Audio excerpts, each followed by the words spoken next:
Assalamualaikum dan salam sejahtera. Bertemu kita lagi. So, hari ni aku nak review Mitsubishi ASX bernadikan enjin 2.0 auto 4-wheel. Kereta ni 4-wheel tuan-tuan. So, dia sesuai untuk atas jalan.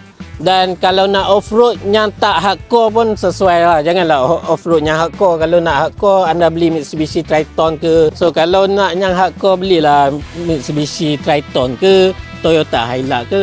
Yang ni 4-wheel yang tak hardcore lah. Untuk atas jalan dan off-road sikit-sikit okey lah So 4-wheel ni kalau kata atas jalan pun sedap. Atas jalan pun sedap. Kereta ni dulu mahal harga dia. Tengok dalaman padu, masih padu. Jangan risau, kereta-kereta kat sini dalaman dia mesti padu. Luaran pun mesti padu. Tengok bahagian belakang dia pun sangat-sangat cantik. Tak ada koyak-koyak tuan-tuan untuk anda. Semua masih lagi dalam keadaan yang baik. Kereta ni kalau dulu nak pakai harga dia mahal. Sekarang harga 30 lebih je boleh bawa balik kereta ni.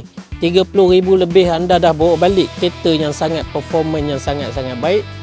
Dia punya design pun sangat-sangat sporty. Okey. So kalau anda nak, jangan tunggu. Labat melepas. Okey, bye bye. Assalamualaikum.